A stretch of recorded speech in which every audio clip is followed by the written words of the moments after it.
Homage to fundamental teacher Buddha Shakyamuni. Homage to wisdom warrior Manjushri. Homage to all lineage benevolent masters. The Dharma, infinitely profound and subtle, is rarely encountered even in a million eons. Now we are able to hear, study, and follow it. May we fully realize Tathagata's true meaning in order to liberate all sentient beings from samsara, generate supreme bodhicitta.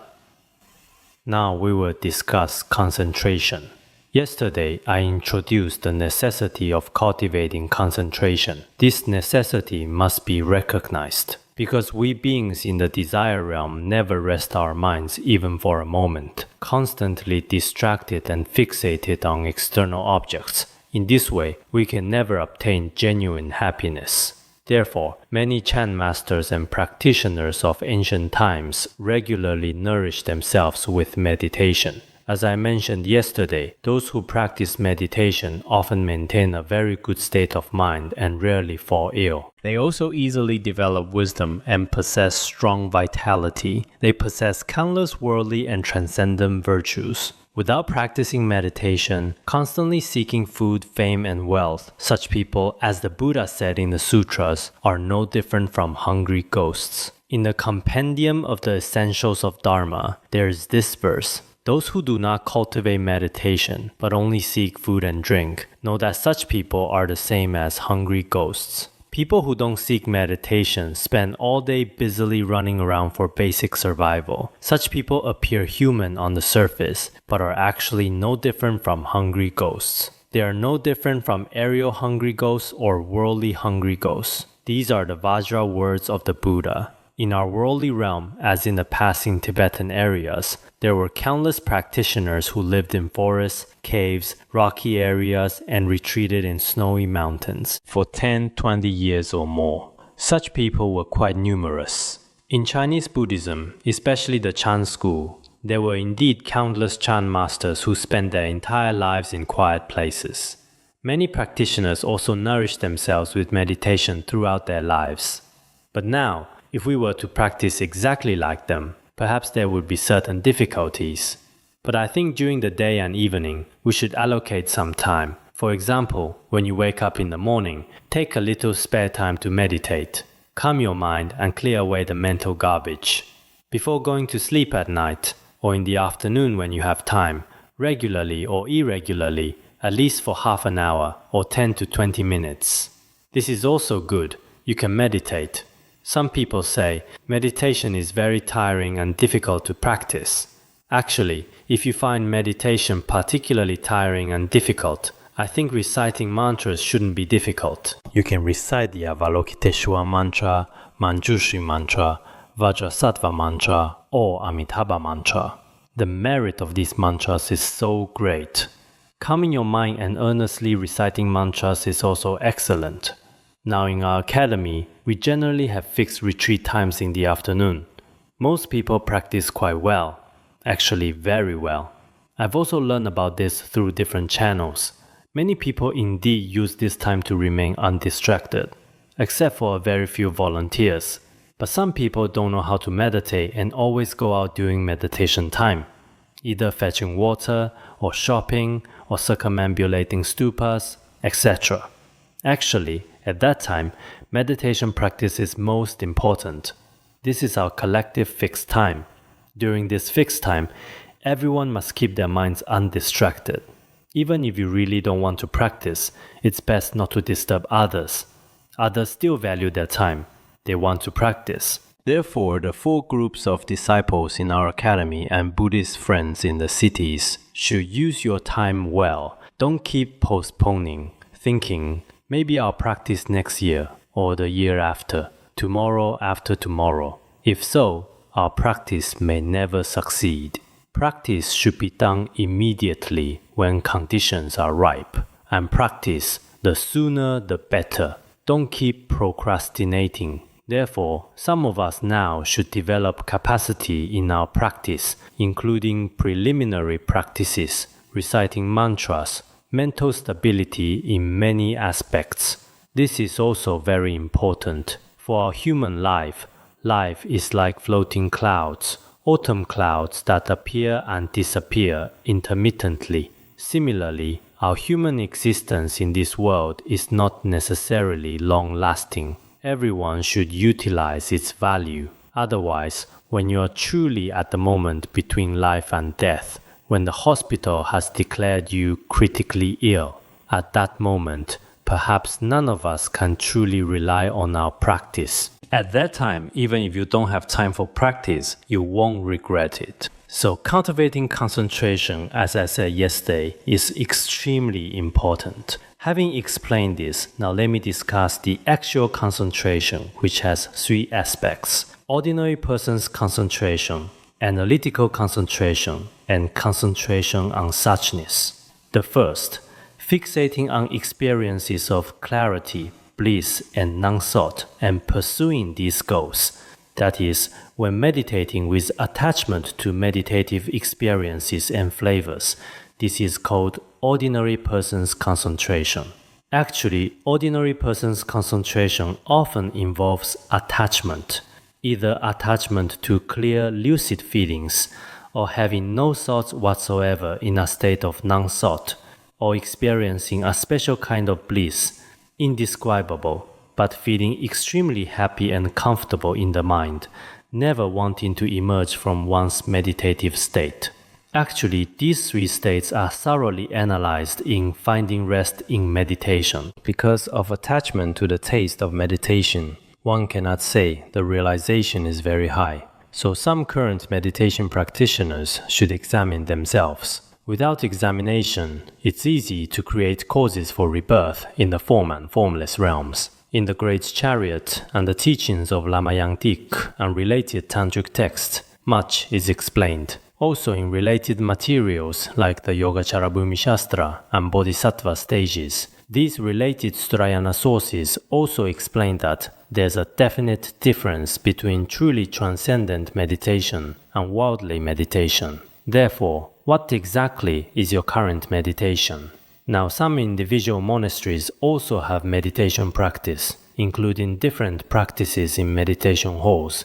But at this time, you must understand that we must also practice meditation that cuts the root of samsara in this world. This is called ordinary person's concentration. Because we ordinary people often practice with attachment to meditative flavors, either clarity, bliss, or non-thought states.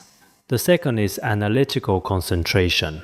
Although free from the previous attachment to clarity, bliss, and non-thought experiences, without truly enjoying meditative flavors, one becomes attached to meditating on emptiness as an antidote. At that time, it's similar to what's described as space without boundaries. All phenomena are empty, nothing exists. No clarity, no bliss, no non-thought. Everything is empty and vacant, frequently abiding in such a state. This is called analytical meditation. This is still quite important for beginners. Since beginningless time, many beings have grasped that all things as truly existent, as really existing. We have been wandering in such attachment forever. Now we use another kind of attachment to emptiness to counter these substantial things. Mipam Rinpoche also says in The Beacon of Certainty that for beginners, this is the only infallible path. No one dares to say emptiness should be abandoned. This cannot be abandoned. Therefore, such antidotes are acceptable for beginners. But is such attachment to emptiness most ultimate? Not yet. Why? Because, as stated in the root stanzas of the Middle Way, actually, attachment to emptiness is an incurable view. Other wrong views can be eliminated through attachment to emptiness, but attachment to emptiness itself is very difficult to remove. Just like medicine turning into poison, it becomes extremely difficult to eliminate. So when we practice Chan meditation, these 2 points are very crucial. Now many meditation practitioners often remain in such states. Our Guru Rinpoche also often taught this before. Lama Yukok said that in our area around Dokam and Surtar, many meditation practitioners are cultivating causes for the form realm. Later, another master said, "Since you know this, why don't you stop them?" You should guide them into the most authentic state. At that time he said, I dare not offend them, because most of the benefactors are there. If I offend them, how will I survive in the future? This was said jokingly, but indeed it is the case. Sometimes we discover that many other practices are not very proper, but we dare not speak out. Once we do, although we are not attached to whether benefactors are unhappy, there are also some monasteries, some schools, some great masters who, if displeased, might make it unnecessary. So sometimes we clearly know that some people's practice is incorrect, and the Dharma they propagate among thousands of people in their lineage is obviously just a human celestial vehicle, merely causes for the worldly form realm. In reality, truly cutting the root of samsara is still quite difficult. So whether we seek wisdom or seek concentration, everyone should open the eyes of wisdom to illuminate all worlds. This is extremely important. This was the second point. The third is true meditation. For us to enter such concentration is very important. Meditation on suchness. Free from thoughts that grasp at emptiness as an antidote. Even thoughts grasping at emptiness are gone. Resting in non-conceptual equipoise of the Dharmadhatu is called meditation on suchness. Suchness, Tathagata,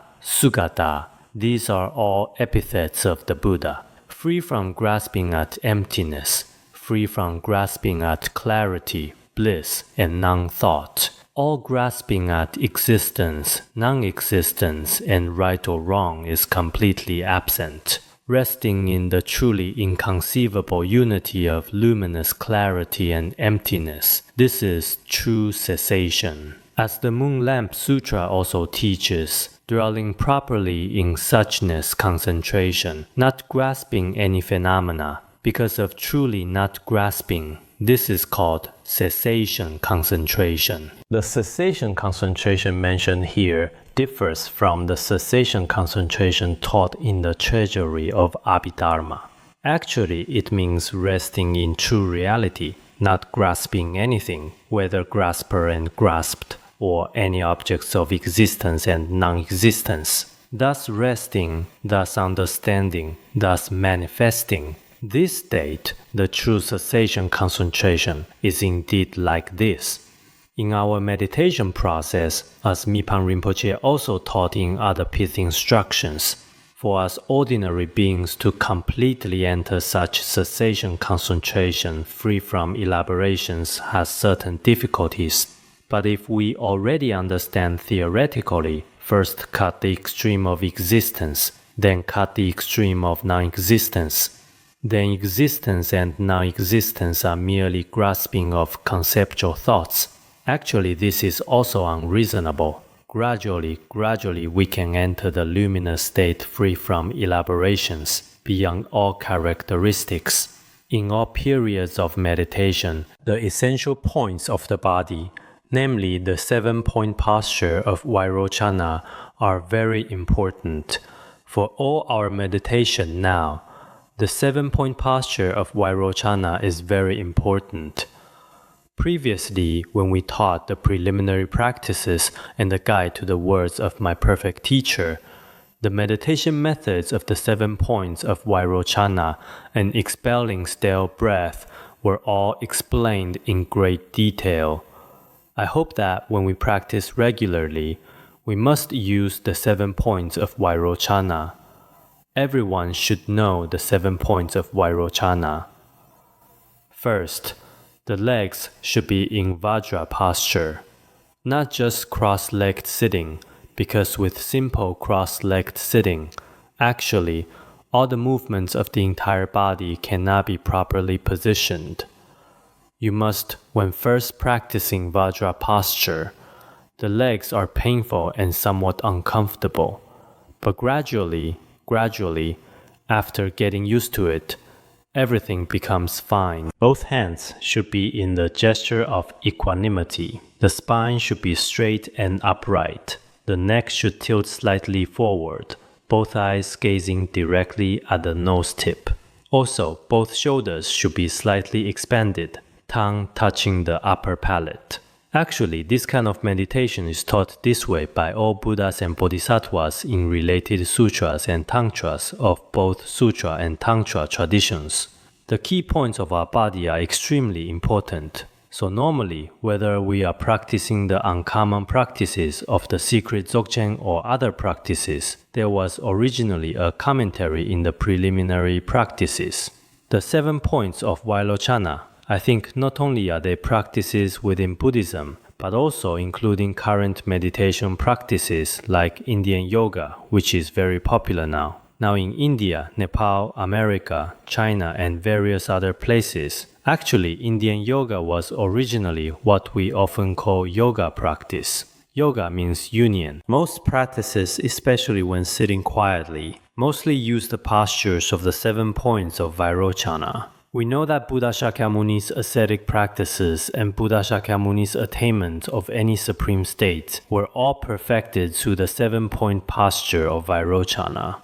Therefore, when we meditate ourselves, especially the expelling of breath, actually expelling breath and this kind of practice, for many people's bodies, we're not talking about liberation in future lives. Now through meditation, what worldly people call practicing yoga, I heard that in India, every wealthy household practices yoga, especially high officials. There's not one who doesn't practice yoga. Indeed, I know some intellectuals who say that in their meditation process, through this expelling of stale breath, the 7 points of Vairochana, and regular meditation, afterwards their bodies clearly have a sense of lightness. Many of their ailments disappear miraculously. This is extremely necessary for the body. So sometimes, whether we call them non-Buddhist or Buddhist, we cannot say that all non-Buddhist paths are bad and only we Buddhists are good. This kind of statement is unreasonable. Many so-called non-Buddhist paths, so-called other religions, actually have many pith instructions, including current Taiji. I've previously read books specifically about Taiji. Actually, they contain many practices that combine the human body with nature. Actually, Chinese Taiji is practiced by very many people in Nepal and India, and after practicing, many people feel it's particularly excellent. When we were students, we practiced Taiji every day. At that time, I didn't seem to feel anything, just thought it was fun. Shaolin boxing and Taiji, we were quite interested in them at that time. Actually, we cannot completely exclude these. Sometimes Buddhists regard everything other than their own as non-Buddhist paths. Actually, if our view is such that certain religions have no concept of virtuous and non-virtuous karma, this is very frightening. If we follow along with this, it's definitely unreasonable. But if we reject all other individual actions and behaviors, sometimes it might be.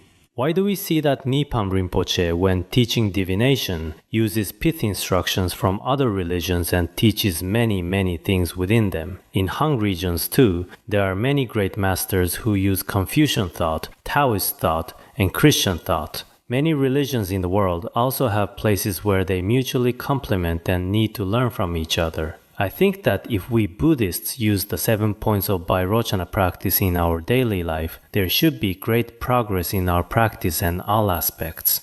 The essential points of the eyes, relying on gazing methods and so forth, all these are extremely important. This is what is commonly called, when the body is straight, the channels are straight. When channels are straight, the winds are straight. When winds are straight, the mind is straight. There is such a saying. When our body is upright, the entire channels, winds, and essences are correct. If the channels are correct, the flow of wind is very proper. If the flow of wind is very proper, then practice becomes easy. Therefore, one cannot lie down or lean back, etc. When we practice, including reading books, it's the same. Actually, sometimes with people, whether reading books, speaking, or doing things, one can tell from their demeanor and bodily posture. A person's realization, view, and dignity in all aspects. Actually, not just when sitting in meditation, but when walking, a person's dress and demeanor, and their many actions can reveal whether this person's mind is correct or not, whether this person's view is correct or not. This has a certain relationship. In our Buddhist theories of karma, it is said that if one was an ox in a past life, In this life, they have many yak-like behaviors. If one was a dog in a past life, in this life, many behaviors are the same as vicious dogs. There is also this kind of teaching, but indeed, many behaviors between the wise and the foolish can be seen from their external daily activities of walking, standing, sitting, and lying down. When we practice, we also cannot lean back or lie down. This kind of practice is definitely unreasonable. We must. I've seen some individual great masters from abroad. Their rooms are extremely clean, without many chaotic things.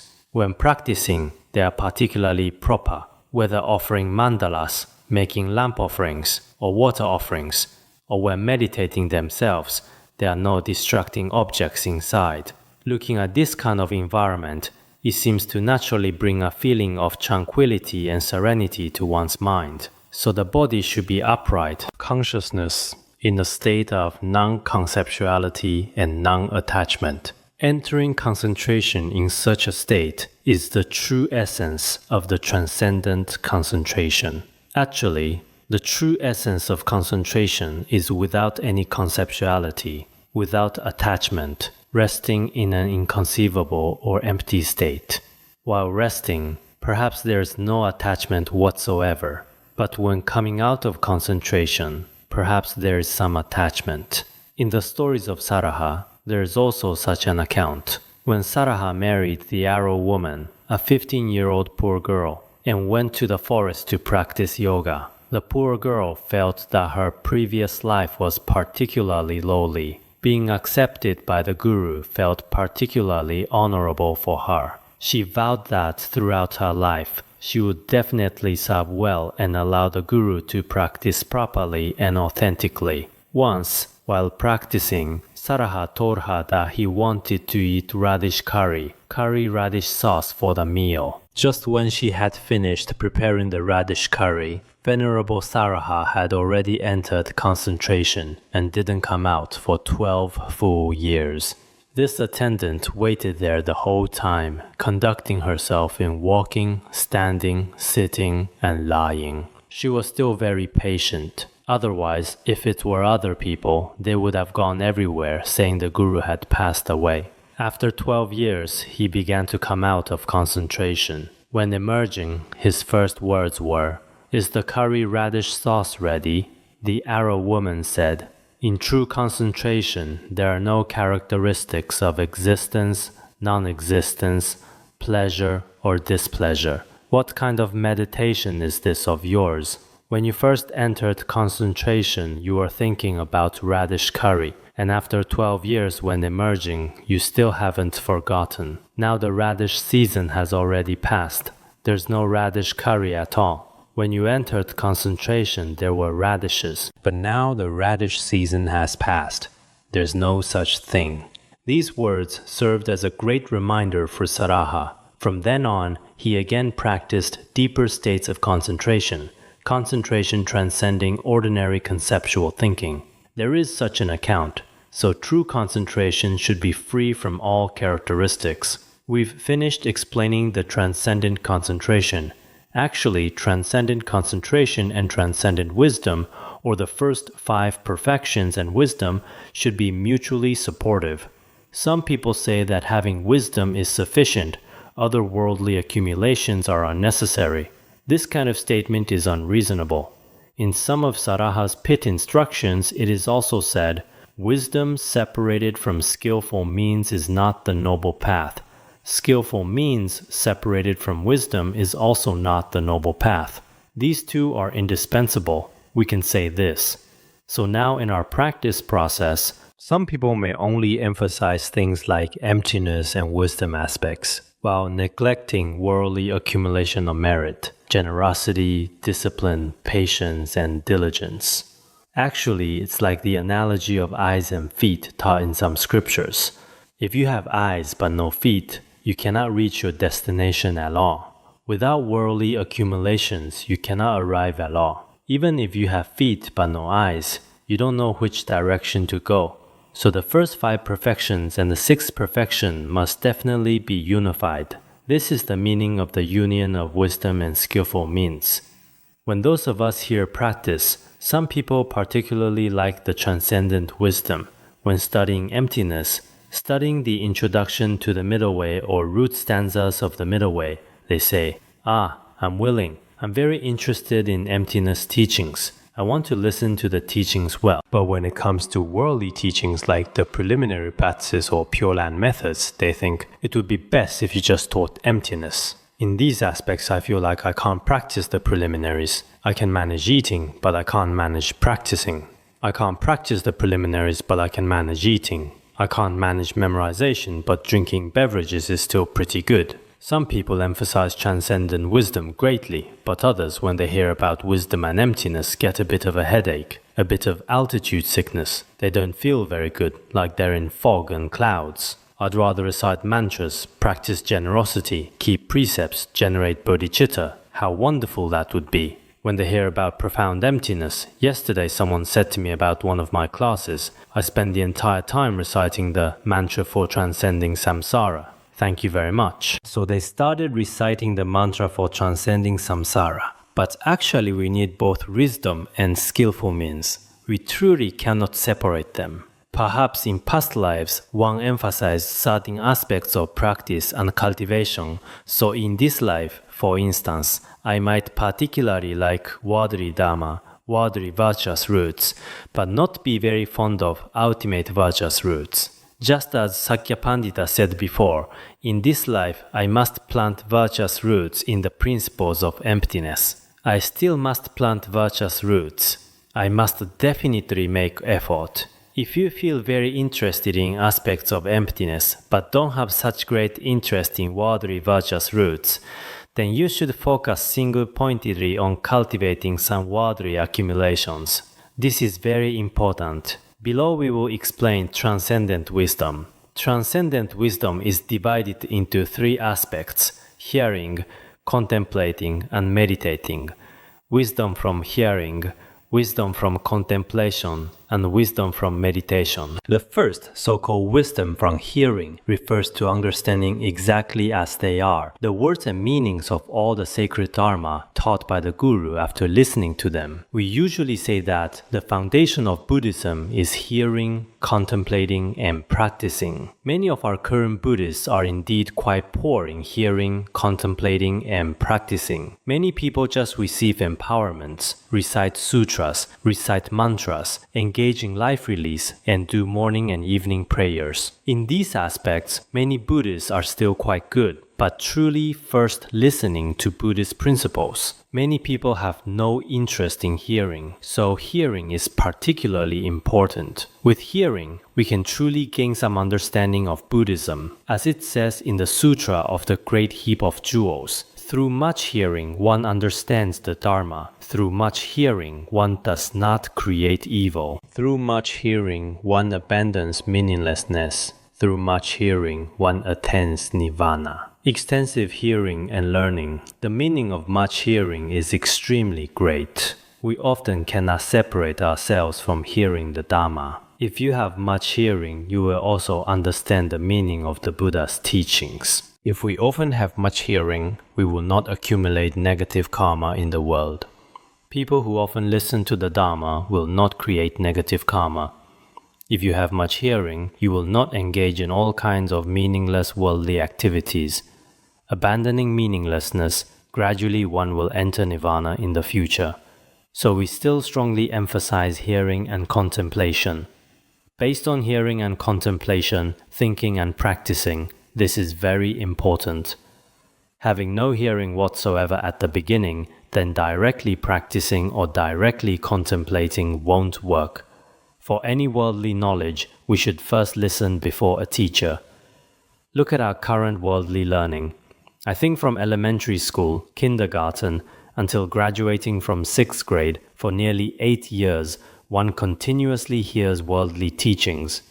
From middle school, high school, university, if one pursues graduate or doctoral studies in university, actually it's all hearing teachings, just hearing worldly teachings. Every day the teacher is there, teaching while you listen below. Isn't this hearing teachings? For worldly learning, one needs more than 20 years of hearing knowledge. Buddhism is even more profound. So if we don't have some individual people, after hearing one treatise, disappear. Later, when we look for them, where did this person go? This person went into retreat. Where did they go to retreat? Oh, to such and such place. Why did he go into retreat? He said, because his hearing of teachings is already quite good. He's already heard one treatise, so it's time to go practice in a quiet place. Yes, there are quite many such people nowadays. This is still acceptable. Some don't even listen to one treatise and directly go into retreat. Actually, true hearing should never have satiation. The Buddha also taught in the Flower Ornament Sutra, in all seeking of Dharma,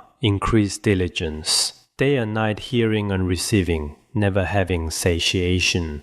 I particularly love this verse. Day and night hearing and receiving, never having satiation. Day and night hearing and receiving, don't have any weariness.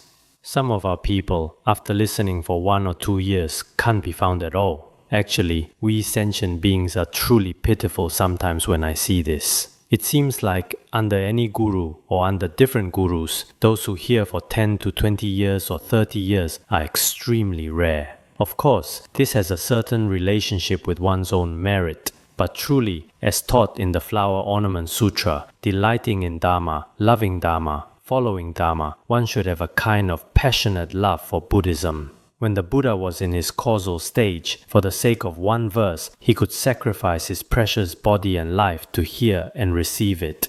Now we don't need to pay anything to hear and receive such teachings. Everyone should see what kind of understanding they have. This is very important. This was about hearing. Below we'll explain contemplation, wisdom from contemplation. Regarding all the teachings and meanings explained by the Guru, one should not merely be satisfied with superficial listening and understanding, but in one's own continuum, through repeated pondering, research, observation, contemplation, etc., one should determine them. For points not understood, ask others. One should not be satisfied with seeming understanding or half understanding, but must generate true certainty. In the future, when residing in any cave or deep mountain practicing alone, regarding key points of practice, one won't need to ask others. One must have complete independence and confidence to thoroughly eliminate all doubts.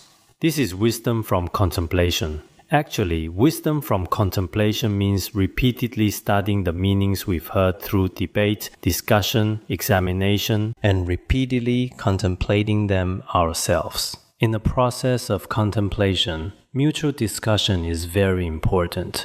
Previously, the commentary on the Flower Ornament Sutra said, wisdom from contemplation is called great wisdom because one gains certainty through reasoning and contemplation. Actually here, as taught in Tibetan Buddhism, so-called wisdom from contemplation is actually great wisdom. Why is it great wisdom? It is through one's own logical reasoning to observe and contemplate. This is long-term contemplation, repeated over and over. For example, some time ago I met a Dharma teacher from our institute who said that for more than 10 years he debated every day. The scars on his hands never healed completely. Debating like this every day, his entire palms, the scars never healed completely. But some of our people, I've looked at our teaching and examination classes here. Some people are still acceptable and consistently participate, while others participate voluntarily, as required in the first and second halves of the year. But in this process, some people lack patience. Some people indeed find teaching and examination particularly strenuous and really can't keep up. But some people should have no problem. It's just that their mental capacity and strength can't handle it.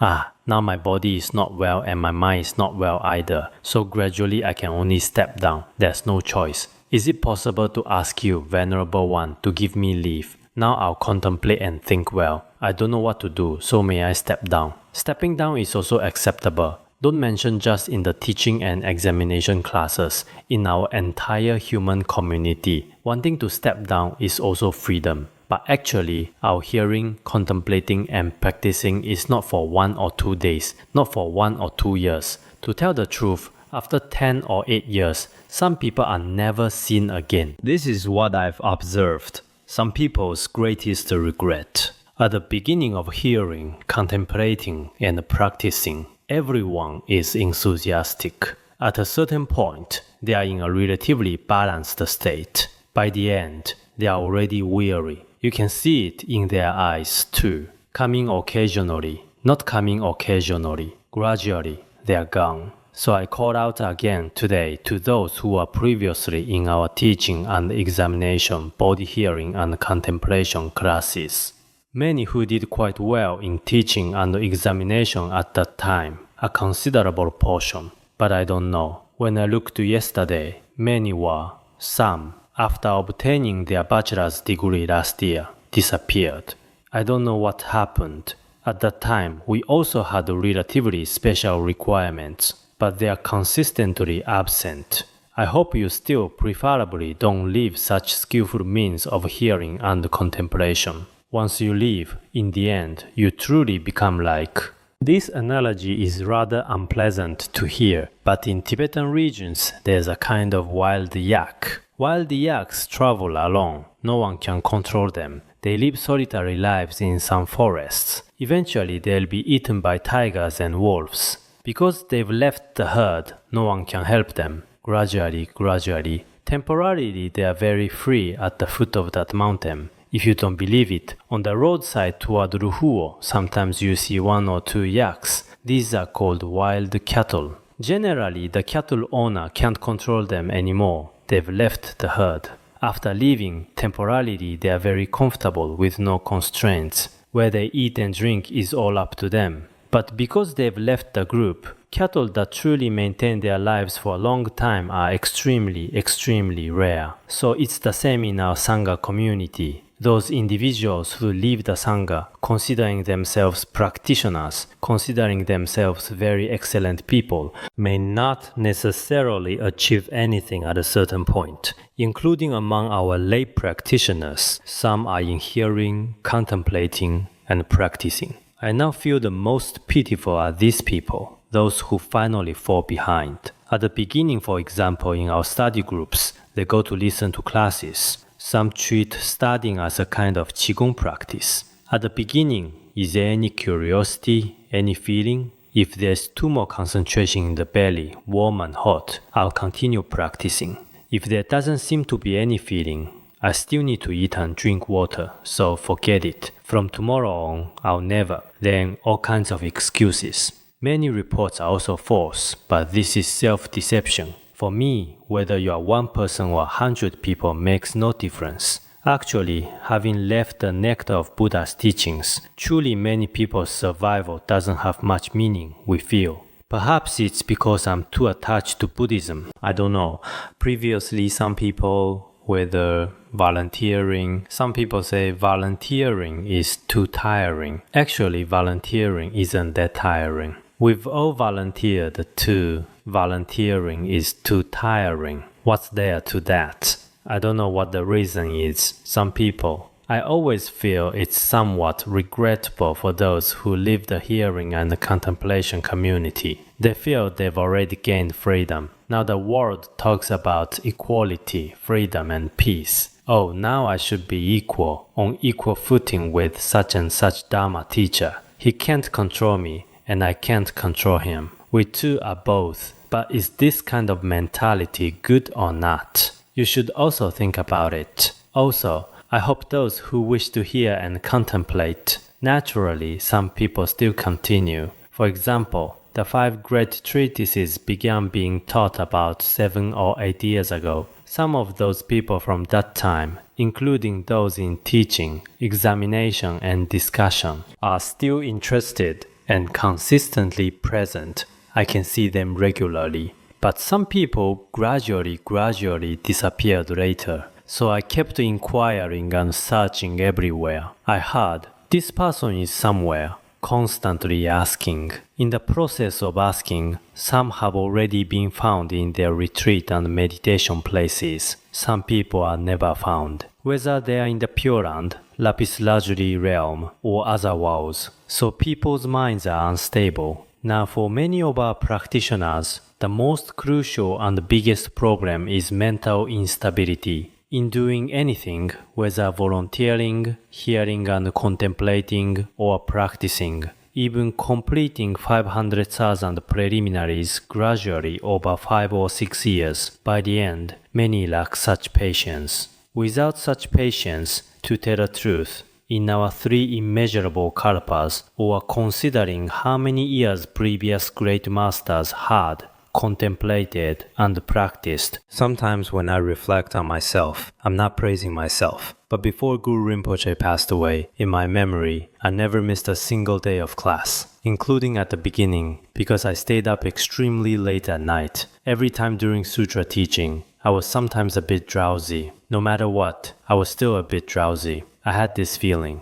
But besides this, from the day I relied on the Guru until his parinirvana, during that entire period, every time during class, I still went to the Dharma hall. Because Guru Rinpoche later became ill, it was acceptable for us to listen from home. But I thought about respect for the Guru and respect for the Dharma. As long as my body was well, I still went to the Dharma hall where I could see the Guru. Encountering the Dharma in this lifetime is not easy for me. I never listened from home even for a single day. When I think about my own behavior, I don't know about many people nowadays. Of course, we can't compare ourselves to Guru Rinpoche. True great accomplished beings, if some practitioners come, those around them are always like this. Perhaps those who hear and receive consistently for 10 to 20 years might exist. But we've discovered that individual people's behaviors might be due to mental instability. With an unstable mind, there are no achievements whatsoever.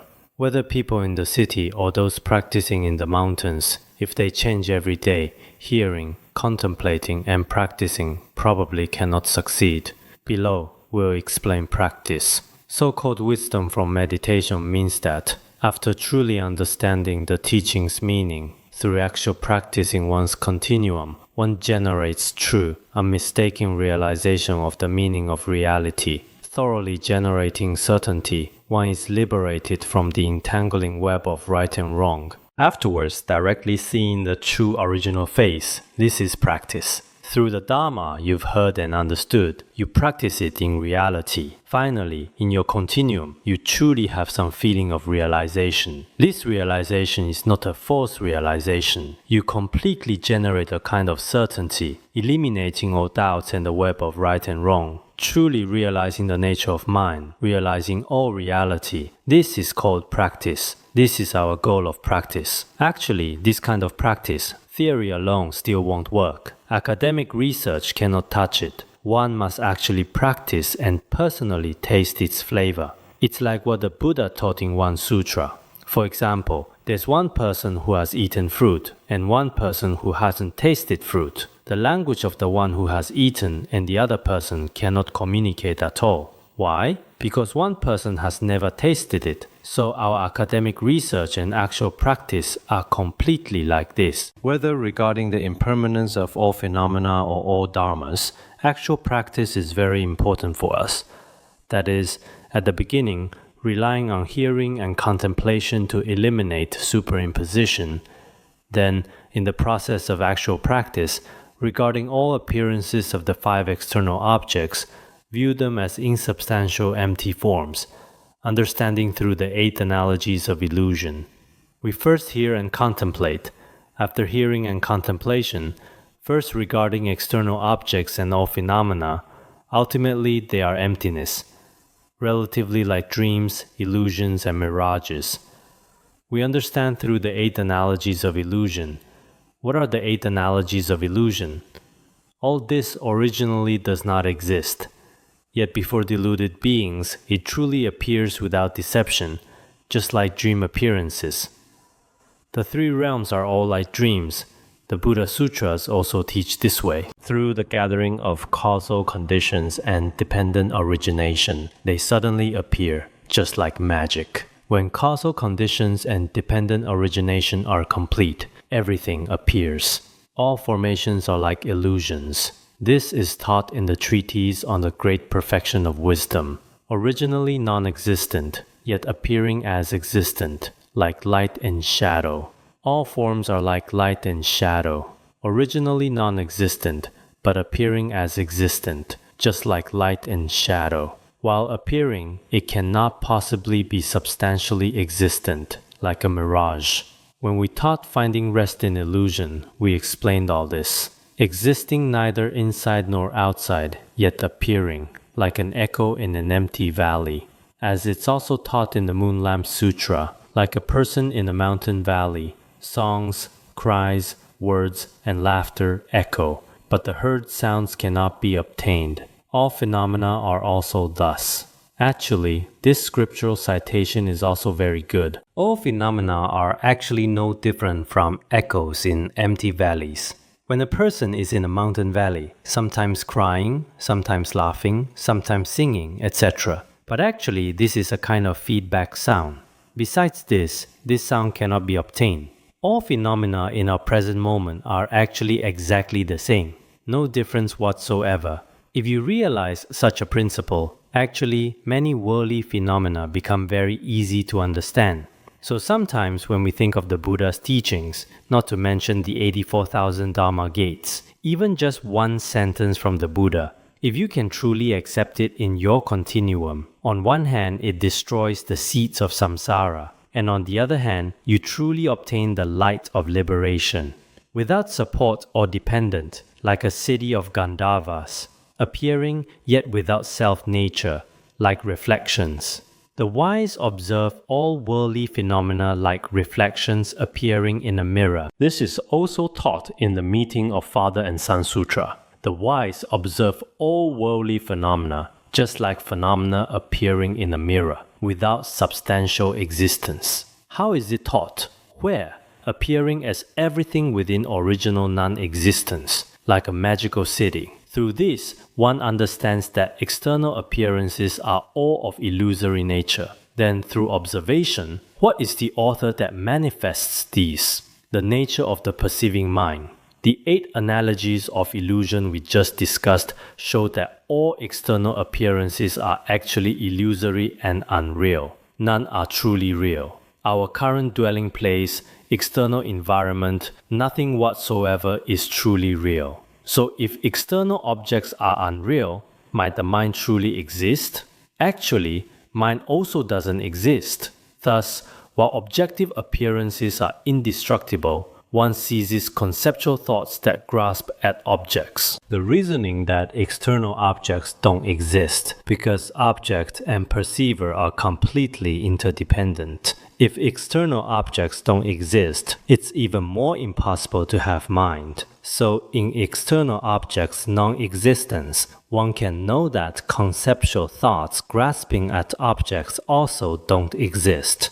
Resting in the realization of the luminous emptiness Dharmadhatu-like space, this is transcendent wisdom. We can often rest in this state, as taught in some pith instructions of the Great Perfection. External objects appear yet lack self-nature. The mind grasping at external objects also appears yet lacks self-nature. True appearing yet lacking self-nature, free from all elaborations, in an inconceivable state. This is actually the true nature of all phenomena. Frequently resting in such a state is the true reality that no one can refute or deny.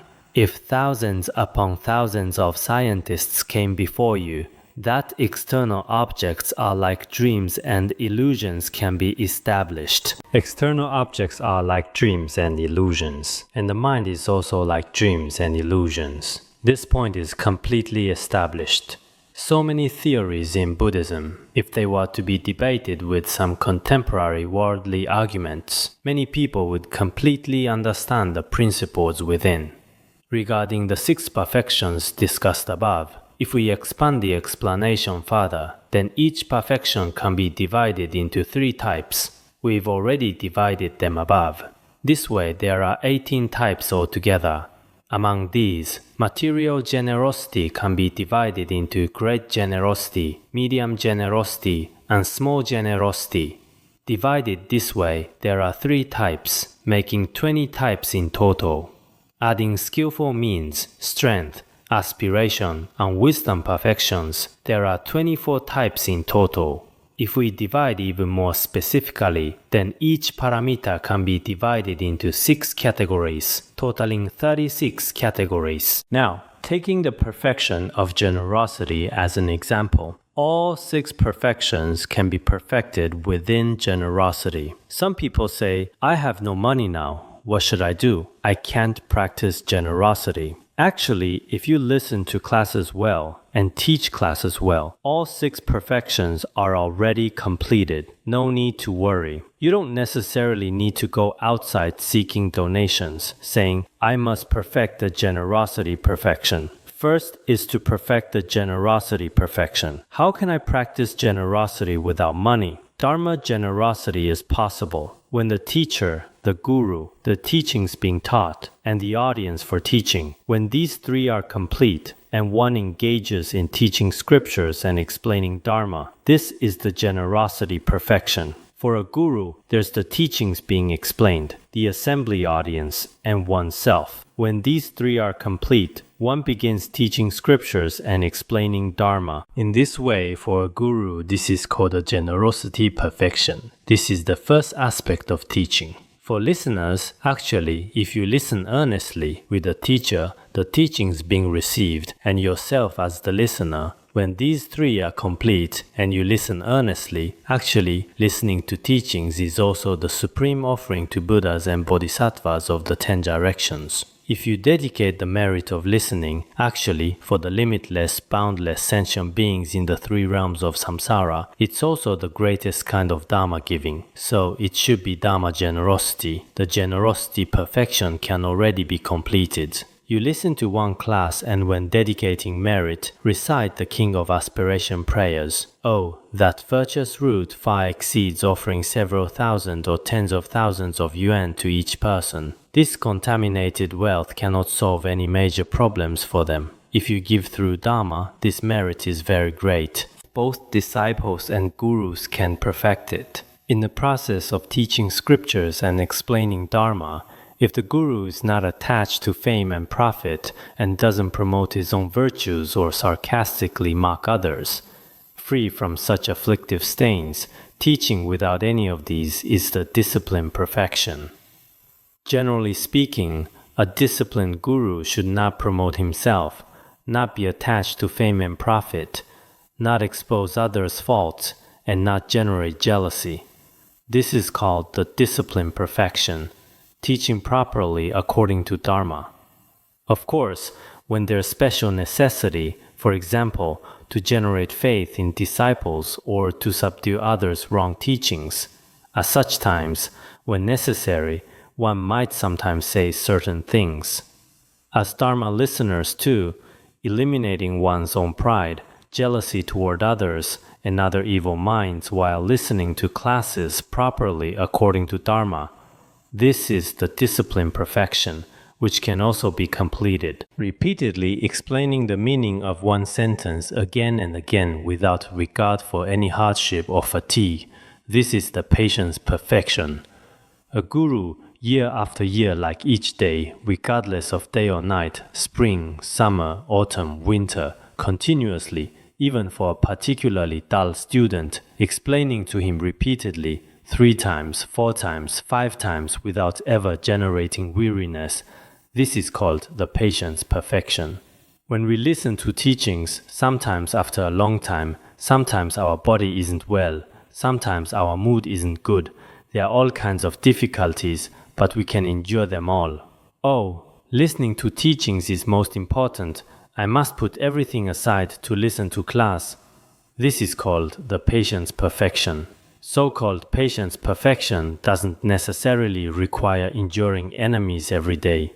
When teaching, not being bound by laziness or procrastination and teaching without violating the time, this is the diligence perfection. When teaching, also not being lazy, not saying, I can't teach today, I'll teach tomorrow. Can't teach tomorrow, I'll teach the day after. Constantly postponing like this is not right. Actually, regarding Dharma, I think many Dharma teachers in our institute, from what I understand, it's still acceptable. Perhaps there might be some I don't know about. Generally speaking, their concept of time is still quite punctual. Some worldly teachers are not like this.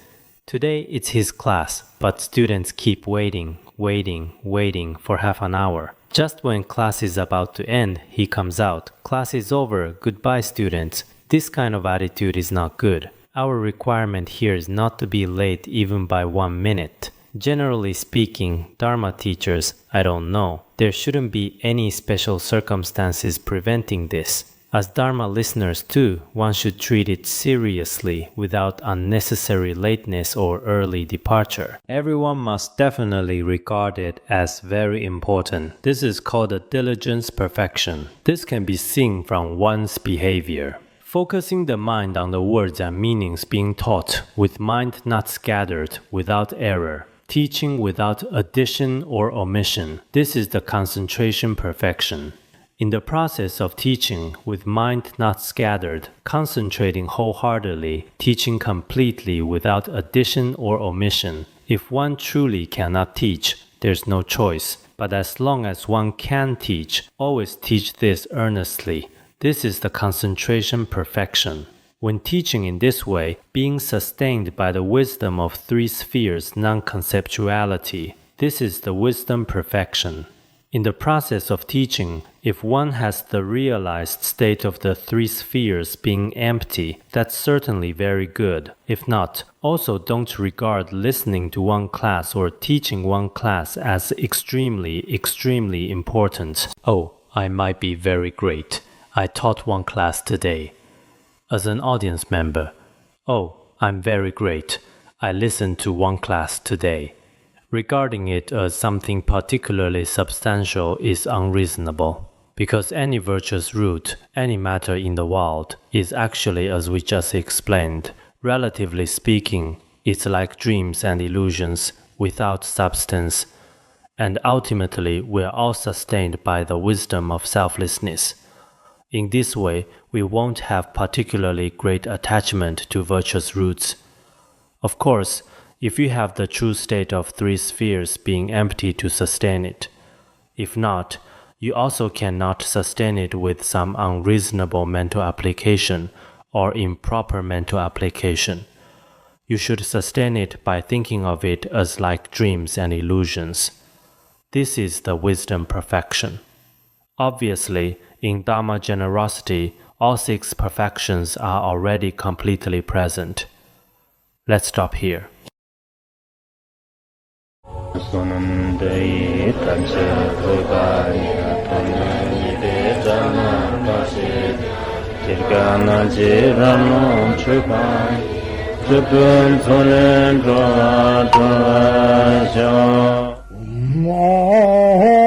Bandara Badna Sodargye Bandara Badna Sodargye Bandara Badna Sodargye